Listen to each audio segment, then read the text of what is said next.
നിലമ്പൂരിന് പുറമെ മലപ്പുറം പൊന്നാനി മാറഞ്ചേരിയിലും പരാതികൾ നിരവധി ഉയരുന്നുണ്ട്. മാറഞ്ചേരി പഞ്ചായത്ത് മെമ്പർ കൂടിയായ ബക്കറുടെ നേതൃത്വത്തിലുള്ള ഹരിയാലി ഫൗണ്ടേഷനെതിരെയാണ് ആക്ഷേപമുയരുന്നത്. പകുതി വിലയ്ക്ക് AC, ലാപ്ടോപ്പ്, സ്കൂട്ടർ, ഗൃഹോപകരണങ്ങൾ തുടങ്ങിയവ ലഭിക്കുമെന്നായിരുന്നു വാഗ്ദാനം. ബക്കർ ചെയർമാനായിട്ടുള്ള ഹരിയാലി ഫൗണ്ടേഷൻ 2 ഘട്ടങ്ങളിലായി നിരവധി പേർക്ക് തയ്യൽ മെഷീനും സ്കൂട്ടറുകളും ഗൃഹോപകരണങ്ങളുമെല്ലാം നൽകിയിരുന്നു. ഇതുകൂടി കണ്ടതോടെ കൂടുതൽ ആളുകൾ പണം നൽകാൻ തയ്യാറായി. 100-ലേറെ പേർക്ക് സാധനങ്ങൾ ഇനിയും ലഭിക്കാനുണ്ട്. 3 കോടിയോളം രൂപയുടെ സാധനങ്ങളാണ് ഇനി മേഖലയിൽ നൽകാനുള്ളത്. അപ്പം പകുതി വിലക്കെന്ന് പറഞ്ഞപ്പോൾ നമ്മൾ 2400 രൂപ ഒക്ടോബർ മാസത്തിൽ രജിസ്ട്രേഷൻ ചെയ്തിട്ടുണ്ടായിരുന്നു.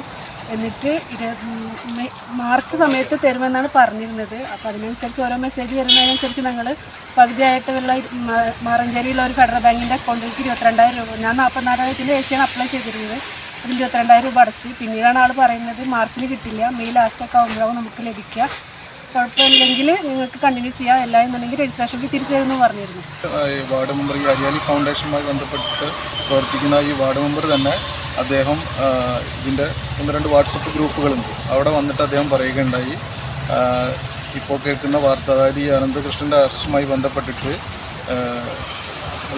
ഉള്ളതുകൊണ്ട്, അനന്തകൃഷ്ണൻ അറസ്റ്റ് ചെയ്തുകൊണ്ട് നമ്മൾ കൊടുത്ത ഫണ്ടോ അല്ലെങ്കിൽ നമുക്ക് കിട്ടേണ്ട ഗൃഹോപകരണങ്ങളോ കിട്ടാനുള്ള കാലതാമസം എടുക്കും എന്നുള്ളതാണ്. പക്ഷേ അദ്ദേഹം തന്നെ ഗ്രൂപ്പുകളിലൊന്നും അദ്ദേഹം ഇതൊരു തട്ടിപ്പാണെന്നുള്ള രീതിയിൽ അദ്ദേഹം ഒരു സ്പീച്ച് നടത്തുന്നില്ല.